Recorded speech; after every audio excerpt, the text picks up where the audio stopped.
Hey guys, what's up? This is Kazabaz, and I am super excited to be back in the groove, back uploading videos to YouTube, because it has been quite some time since I've done that. This is something new to my channel that I'm uploading. This is a League of Legends gameplay. This is actually pre-recorded, it's not live. I'm just commentating over it right now. But League of Legends, for those of you who aren't familiar with it, who don't play it, is a MOBA game. It's a massive online battle arena. Currently, I'm sitting in the load screen. At least that's what I was doing at this point in time, because this isn't live. Keep that in mind.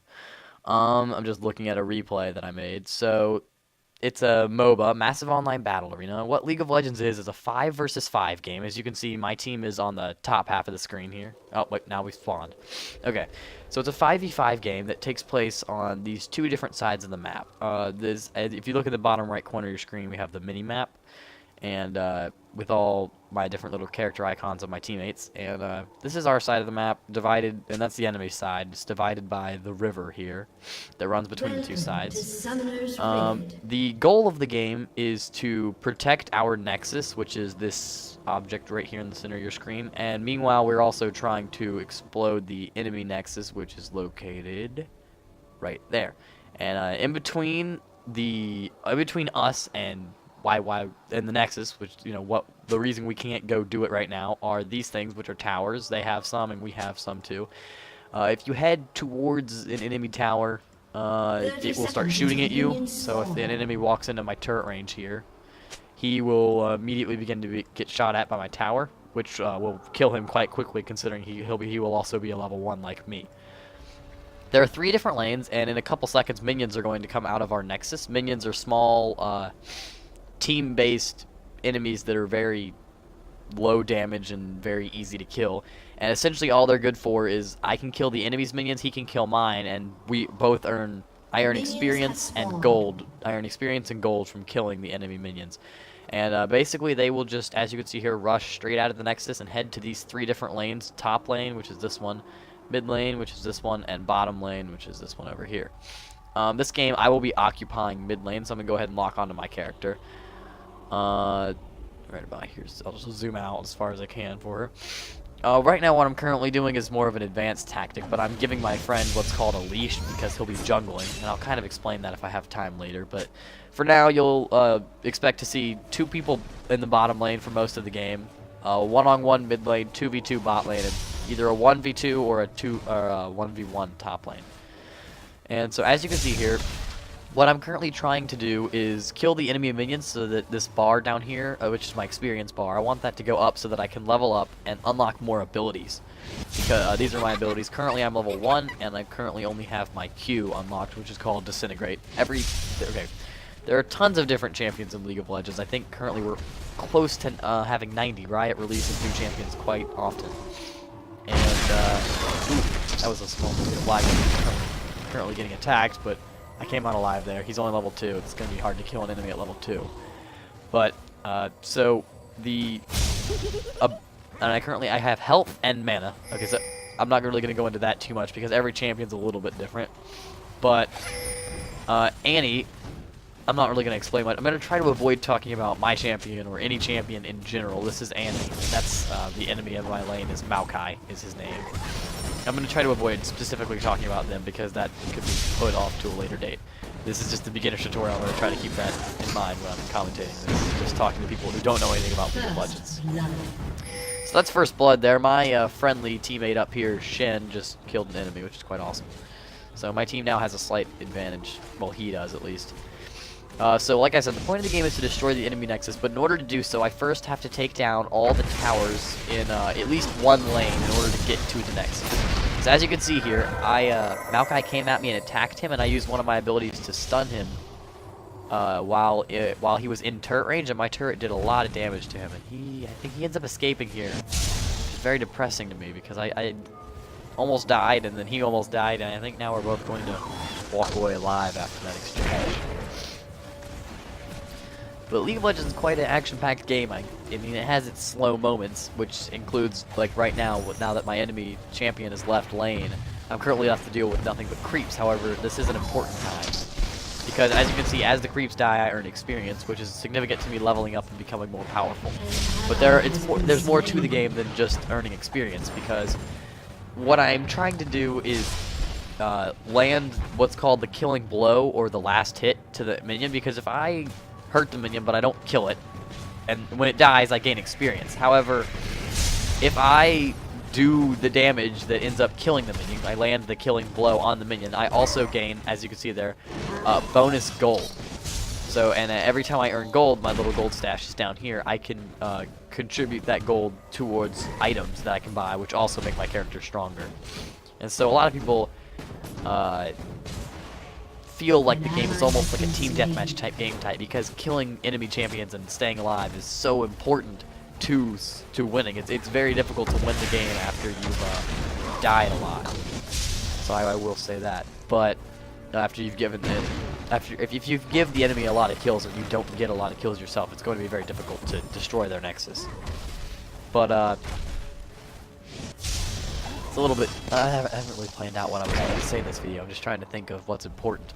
So, items-wise, each champion has different stats and different abilities that you need to build them differently in order to succeed with that champion. Annie is what you call an ability power champion. She, as you can see here, I have 37 ability power already, and I'll explain how possibly later, maybe not this video. I got extremely lucky right there. With one more basic auto attack, he probably could have killed me. However, he didn't want to come near my turret, so he backed off before he could, so I got very lucky. So what I just did was I pressed the recall button and I went back to base, and whenever you're standing in the fountain where you initially spawn at, you will regain your health, and you can also shop for items here, so I can open up the menu. But as you can see, my item build is right down here in the bottom of my HUD, my heads-up display. At the very beginning of the game, I bought Boots of Speed, which increased my movement speed. Without boots, it's quite difficult to outrun champions and run away from them and escape and things like that. So I highly recommend you purchase boots on your champion always. And then depending on the champion, you want to build something different, you know, each time you play the game, just because of the different champions. For Annie, like I said, you want to build ability power because Annie's a spell casting mage. Most of her damage output comes from using her abilities down here, and every champion has different set of abilities, which is part of what makes the game so confusing, especially to beginners of the game. And every time I level up, I can unlock a new ability. I'm pretty sure I already said that. This here is my passive. Each champion has one passive as well as 4 abilities. And then here are my summoner spells, 2 summoner spells. You can pick different summoner spells every game. I chose Ignite, which basically I click on the enemy champion and it does damage over time, 170 damage over 5 seconds, which is basically just a nice way to increase my damage output. And then Flash is an ability which you probably saw me use earlier, and you may have wondered what I was doing. It basically just makes my character change location from where she currently is to somewhere a certain amount of units away. I don't really know exactly how to describe Flash, but you can probably go back. Next time I use it, I'll mention that I just flashed. But those are summoner spells.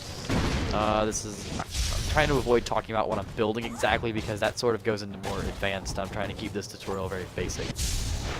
But like I said, last hitting minions is very important, using your abilities or your auto attacks, which every champion obviously has auto attacks, whether they're ranged or melee champion varies. But Annie does not do very much damage from her auto attacks. My basic attacks currently do 64 damage apiece, whereas, let's see, someone on my team like an Ashe, her basic attacks do 83 damage now. The enemy Graves does 92. Those are both champions that do primarily auto attack damage. In other words, they don't even need abilities in theory to do a lot of damage. However, their abilities do help them, as that's true for every champion. However, usually mid lane champions are not AD, as we call them, which means attack damage. Usually mid champions are AP, which means ability power. So items I'm currently building are going to contribute to giving me more AP, which is probably the same for my friend Maokai here, as you can see he has 24 AP. So his current item gives him mana, which is nice, so he can cast more abilities, and mine gives me health regen, or mana regen, ability power, and health. So right there, as you can see, I ignited him. However, he used his summoner spell, which is the heal summoner spell, and it basically just returned health to him so that I could not kill him, which is quite disappointing. So if I hold tab, I can look at this menu that shows every champion in the game. It shows their summoner spells and their kills, deaths, and assists. So currently we're not doing too great.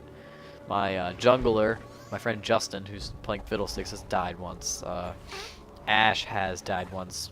My top laner, Shin, he's doing quite well. He's got 2 kills and he's only died once. And then I'm just kind of, me and Maokai, we're not really doing anything. We're just kind of, we're not really killing each other. We're just not quite strong enough to kill each other yet. That's the way it's going. But what I just did here was kind of significant. I said in the chat, mid-Mia, you can press enter and then type whatever you want. But since this is a replay, it won't actually show up. And I can talk to my friendlies via the chat bar, or I can, use Skype to talk to them also. But I said mid-Mia, which means the enemy mid, which is Maokai, is MIA, which is missing in action. That's significant because when I said that, he wasn't in lane, and he could potentially be leaving his lane because there's nothing that requires him to stay here. He could potentially be leaving lane, going somewhere else, and doing something called ganking, which is a very significant part of the game. I just flashed right there. That was a flash. I caught it. Okay. But ganking is where I could potentially right now leave my mid lane. Now would not be a good time to do so because I'd miss a lot of experience in last hits. But I could leave and I could show up maybe in a different lane. So actually right now my friend Seeger J-Man here is ganking mid lane for me. He just showed up and he is currently helping me attack the Malcolm. And we just simply don't have enough damage to kill him. Although we are going to go for it. Oh, I think we do have. And I think we're going to get a double kill here. Yes. Okay, so that was a 2-for-1 exchange. The enemy Evelyn showed up to gank as well as my friend Justin, and so we killed the Evelyn and Maokai, and they killed my friend Justin. So that's a 2-for-1 exchange, which is a good thing for us. We came out on top. Every time you kill an enemy champion, you receive experience just like you would if it was a creep or a minion, which are what these little guys are called. And you also receive experience and gold. And once again, gold is extremely significant to winning the game because it helps you contribute to your item build. I currently have 1,800 gold, so I imagine when I back, I'll probably buy a needlessly large rod, which is a item that costs 1,600 and gives you lots of AP. It's a good item for ability power champions. I will probably back soon here. Now I am 1 kill, 0 deaths, and 1 assist. I'm trying to think about what else there is to talk about right now because I don't know. This is my first time talking about League of Legends or trying to explain it to anyone who doesn't know. It's a very difficult game to grasp, especially if you're not familiar with this type of game involving the lanes and enemy champions and whatnot. A recommendation I can definitely give you. You almost killed me there. Does a lot of damage with that little sapling toss. One recommendation I can definitely give you is to, make your new account and you'll be level 1. And if you do decide to go into matchmaking at level 1, you will be paired up against other people who are also level 1, which is a bonus. However, I would recommend that you play bot games when you first start playing because it pairs you up against computer AI that aren't very good. They're not amazing, and it helps you learn the game a lot quicker. However, you'll already have an advantage on a lot of people who never played just after watching this video, because you see how a day in the normal life of a League of Legends player. This game is not very a super high level of competitiveness. It's just a regular game. It's not ranked. In other words, after this game, there's nothing that's gonna increase on my account to say, look, I'm better because I win a lot. However, there potentially could be if I were playing ranked. But overall, right now, I have 1 kill, 0 deaths, 1 assist. I'm doing quite well. The rest of my team is doing terrible. They're actually doing pretty good. We have 5 kills. The enemy team has 4, so we're outdoing them. However, kills are important. However, they're not everything, and it is significant to look at who has killed whose turrets, because the more turrets down, the closer we are to killing the enemy nexus. And currently not a single turret in the game has been destroyed. My turret still has pretty good health, as does, actually Maokai's turret's close to being dead. But Shen's turret is still doing well, and the bot lane, their turret is also doing pretty well. So here I'm currently running around in the mid lane. I actually left the mid lane a little bit there, and I was into the river. I was planning on going to gank bot, but actually the enemy in my lane, Maokai, had the same idea, and so we ran into each other in the river, and then we just walked back. Right here is about to be an encounter because Maokai was heading into this bush, and I can explain something about bushes in a second. But, I think We're about to kill him. Oh, Evelyn just showed up. That's gonna be a 2v2. And we just picked up 2 kills, thanks to some solid gameplay by both me and my jungler. My jungler and I, sorry. And what I currently have here following me is Tibbers. This is one of Annie's abilities. It is obviously specific to her. No other champion in the game has an ability like that. But that's my ultimate, which is called Summon Tibbers. And when I first summon Tibbers to the battlefield, he deals a significant amount of damage. And then afterwards, he continues to attack people and do damage. But as you can see here, these are my abilities. Now is probably a good time to talk about this. My Q, which says Annie flings a mana-infused fireball, dealing 205, and then in parentheses, plus 118 damage. And it says that plus 118 because of how much ability power I have. So in other words, if I were to not build ability power, maybe if I were to build health items or attack damage items, I would not be utilizing the fullest potential of her because of how much damage her Q does, as well as her W, which does plus 158 because of AP, and then her ultimate, which deals plus 148 because of AP. So by building ability power on Annie, I'm maximizing her damage output. That's just because of the type of champion she is. And just to give you an example, I know that Shin has one ability that says based on however much health he has, I can't look at his ability because I'm not playing him, based on his amount of health, he'll actually do more damage. So on Shin, it's a good idea to build health items, actually. So, currently, I guess I'll explain what my one friend Justin has been doing all game. He's been playing Fiddlesticks. This is him right here, and he's been jungling, is what it's called, where, as you can see, the little skull and crossbones all over the minimap are basically, they're minions. However, they're not team-based, they're neutral minions, and anyone from either side can attack those minions. This game is not going well for execution. Shut down. Ooh, wow. So, that was not good. We just had to do that. Oh, I think my friend Timo is gonna get a kill off this guy, hopefully, if he keeps chasing him. But as you can see, occasionally he loses visibility for several different reasons. First of all, anywhere that we don't have minions or a turret, it's automatically a dark area on the map, as you can see in all of these spaces on the minimap. Excuse me. Oh wow, he's gonna get a double kill. Well done, Timo. Timo has a very interesting ability set that makes a lot of people very annoyed about him.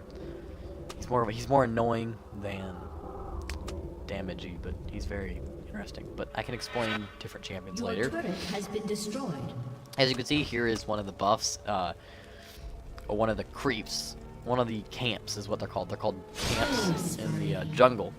And this whole section here is called the jungle, and we can only see parts of it that are lit up by a friendly champion, by friendly minions, which don't leave the lane, or by a turret, which obviously is completely stationary, or by something called a ward, which is an item you can place that lasts 3 minutes and gives you vision of wherever you place it.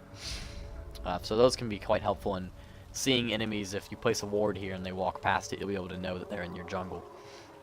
However, what the benefit to jungling is when he is in the jungle, he's obviously getting opportunities to kill lots of the creeps or minions that are monsters that are in the jungle. So he gets experience and gold from killing them.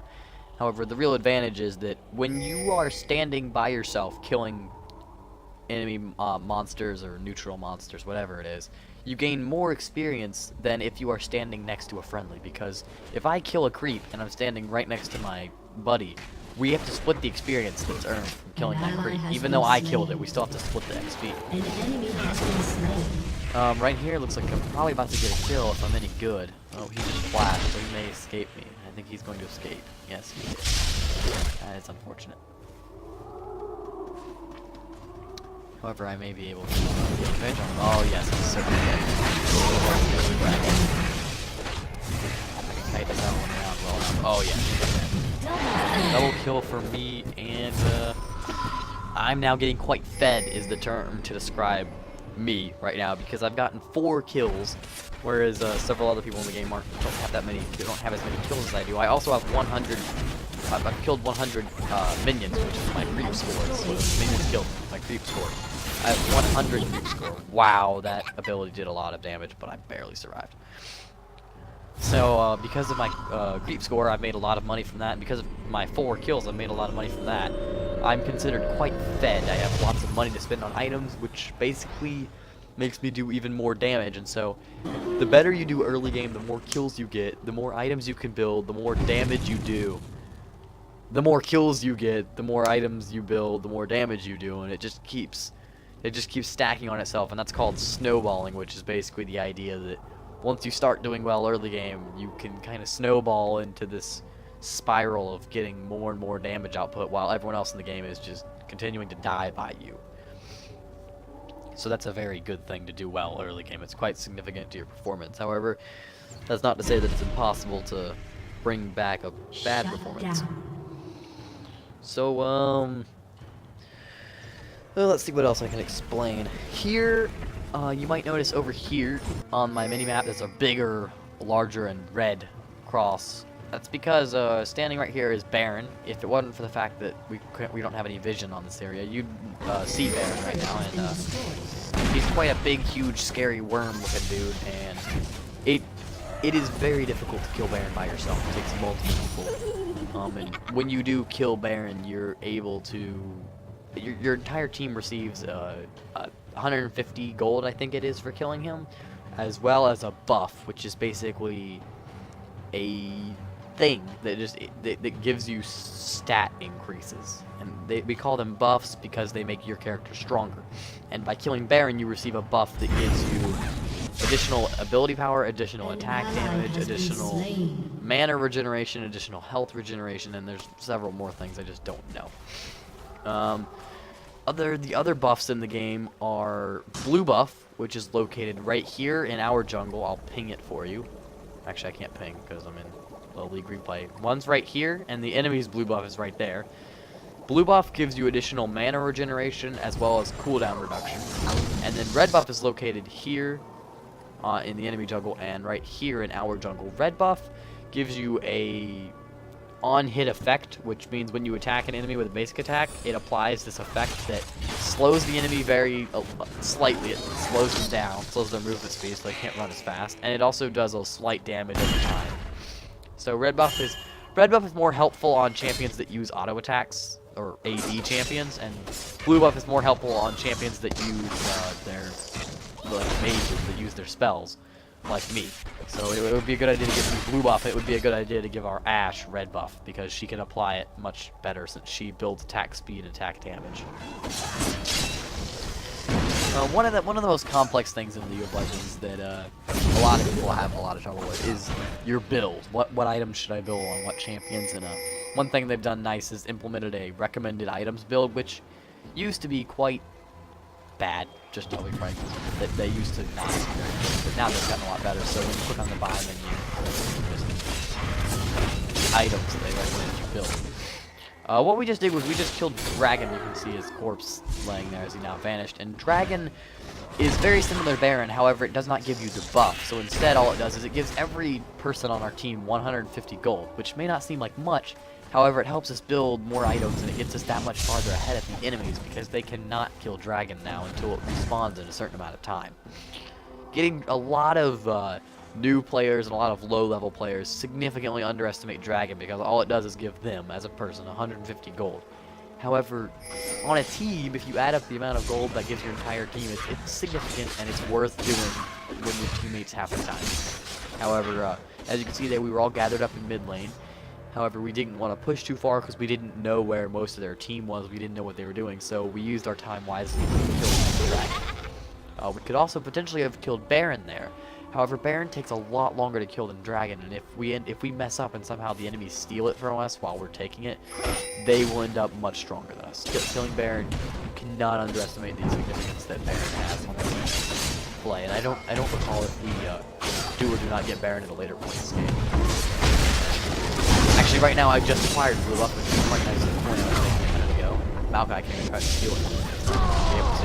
I currently have blue buff circling me, and that is right here. It says this unit has greatly increased mana and energy generation and 20% cooldown reduction on their abilities.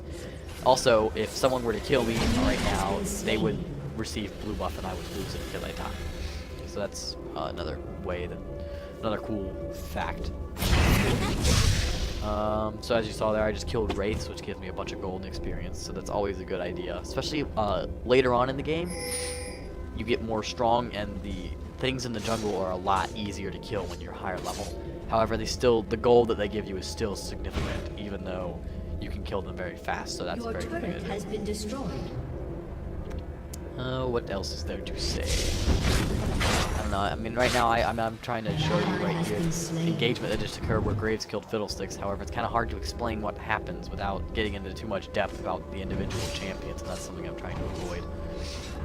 As well as I also could talk about the items I'm building here. However, that also gets into more advanced tactics and topics, and I'm just trying to be very basic here. So as far as killing towers is going, this tower's dead. So bot lane, we have lost one tower. So however, we have our second. They've also lost one tower, but they have their second. Mid lane, both of us have lost one tower only, and top lane we've lost one. However, they still have one.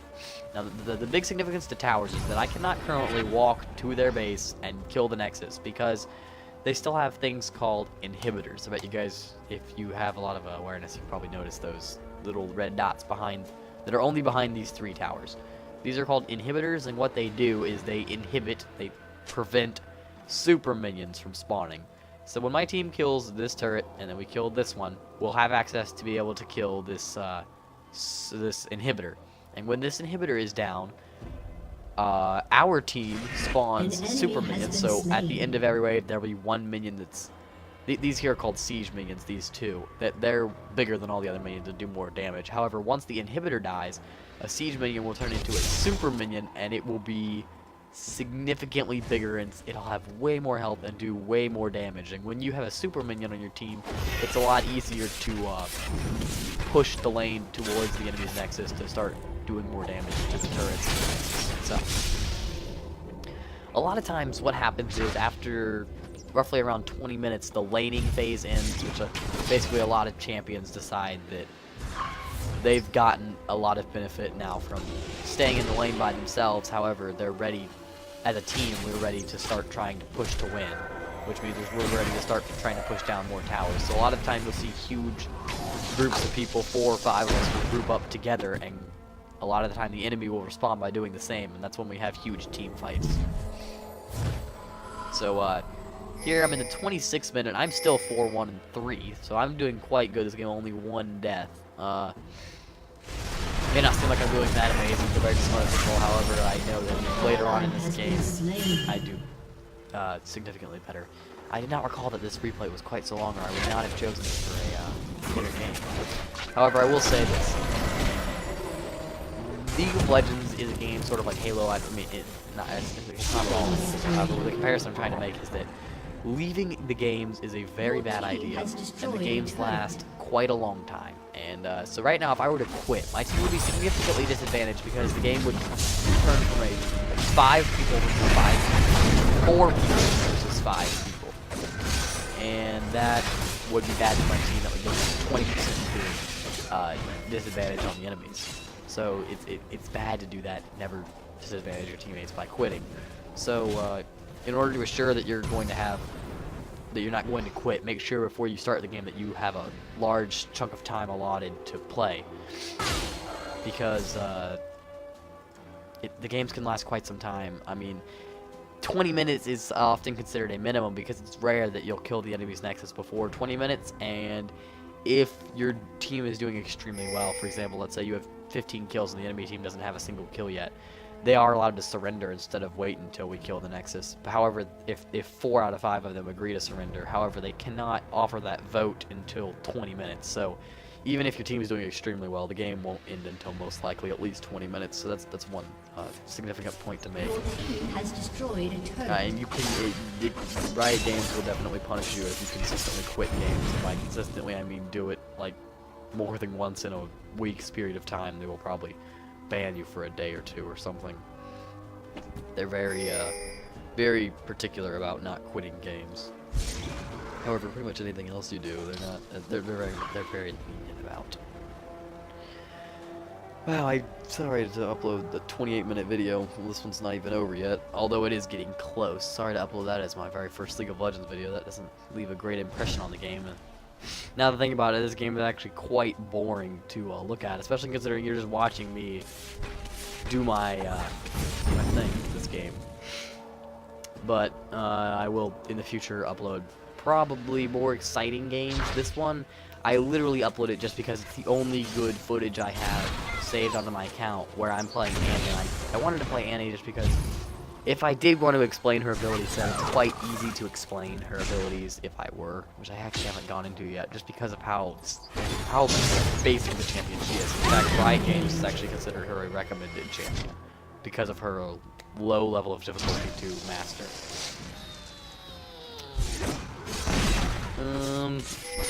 What to say. So as you can see here, my team is currently grouped up a large wave of minions. We're prepared to push to win quite soon here because the enemies currently have two people dead and we have 3 people here. And I think we're probably on their way. Your turret has been destroyed. I'm currently trying to destroy this tower. As you can see, we're having a small fight on this tower. However, the turret is doing a lot of damage to us, so it's probably best that we back away from the enemies before the turret kills us. Early game levels 1 through 5. Okay, I take that back. Early game levels 1 through like 10 or 12. I do not recommend that you can go underneath the enemy's tower unless you have minions to protect you. Wow, this is something I feel embarrassing that I haven't explained yet, but I'll try to explain this process soon. If you walk under an enemy, if your minions push to underneath the enemy tower will start to shoot your minions. However, and if you walk under the tower along with your minions, the tower will not start shooting you until all the minions on your team are dead. Unless you attack an enemy champion. As soon as you do damage to an enemy champion, the tower will switch focus from attacking your minions to attacking you, because you pose a threat to the tower's presence. So, tower diving is basically the art or the idea of, even though an enemy is underneath their tower, in theory protected by their tower, tower diving is when you run under their tower into the turret's range of attack, and you attack the enemy champion trying to kill them, even though the turret will attack you back in return.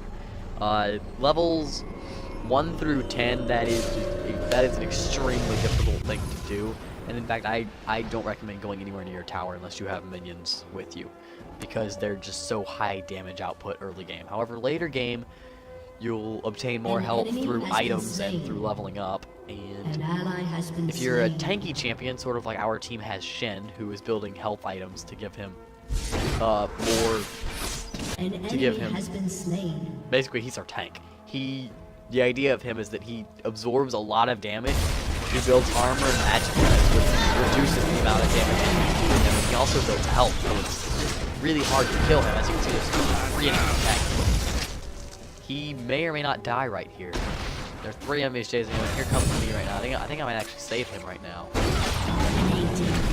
Wow, I see. And that is the benefit of playing a champion like Annie. She has extremely high burst damage output. Oh, I just grabbed a triple kill. Yeah, OP. But I basically saved his life, so he's saying it's probably quite tempting. And the enemy team just surrendered, so I guess now is a good time to do ace. Oh, ace is when you kill everyone on the team before they respawn. So I guess that's the end of the game. Thanks for watching, guys. If you have any questions, feel free to comment, and I can try my best to answer. But thanks for watching.